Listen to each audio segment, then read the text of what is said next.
As a young girl, Bajaj was a local Indian product, and it never had the quality standards.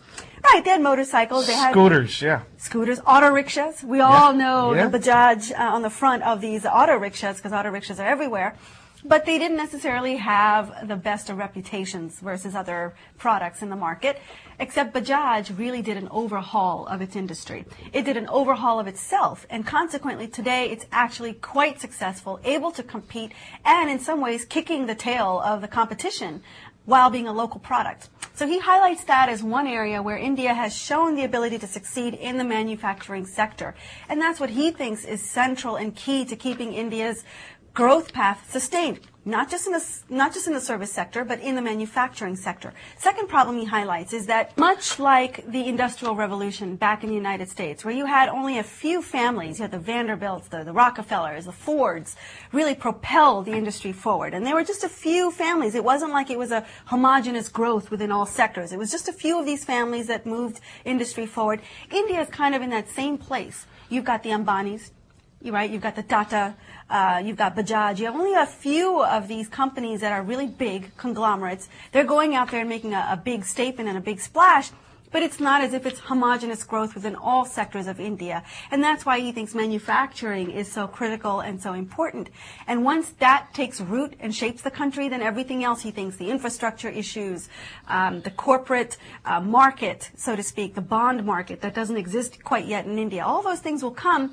But it starts with manufacturing. And I love that analysis. You know, but I looked at it, he says, uncorruptible Chief Minister of Gujarat.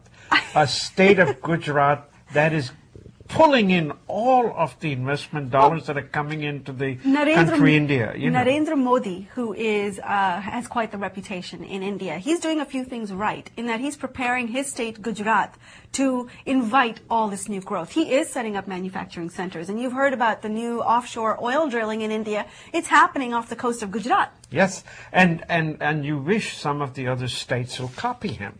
You know, right. That'll be wonderful to see, but right now the infrastructure still in shambles, and I hope it gets better. That and corruption, right? Yeah. That's the other big story out of India these days is it has phenomenal growth, but it also has phenomenal red tape and phenomenal places where corruption is emerging as the biggest challenge to fight. You know, the last few words of this story were so fantastic. He's interviewing an industrialist. He says, so how are you going to do it? You know, what's your roadmap? He said, please don't ask me. All I can tell you is we'll get there. That's what India is. Folks, the Center for Nutritional Policy and Promotion has come up with a 95-page booklet telling you what is good for you. And one of the things, they give it to you straight out, pizza is evil. We knew this. Yes. Pizza is a number 2 source of saturated fat and solid fats. You know, sometimes they say the effective cheese delivery system is serving pizza. You know. The unfortunate part, according to them, is most of the cheese is not from Wisconsin, you know, the healthy kind. But anyway, they're saying that it is the 3rd source of sodium, beating out all the, cold meats and cold cuts that you eat. It is the worst thing. They're telling you you need to stay away from it. I think the problem is we eat so much pizza outside of our houses. We don't make pizza at home. We always consume it somewhere else. And when we consume it somewhere else, the ingredients they use, you really don't know what's going in them. And everything has salt these days. Everything has preservatives these days. So it's not surprising to me. I also don't think that it's a realistic goal for us as Americans to cut out pizza entirely. It's just not possible. It's too much ingrained to the fabric of who we are as Americans. But, you know, with 75% of the people in the country being obese, particularly children, once they start to eat pizza at an early age, you know, that's how they become obese. So what the nutritional policy people are saying, even though their budget is minuscule, they're part of USDA, $9 million agency. You know, $9 million agency, they're delivering a big punch. Pizza is evil, stay away from it. They're going to have to start early with that campaign, like in elementary school, because I know when I was a kid, pizza day, lunch day was like the best day ever when you're in school.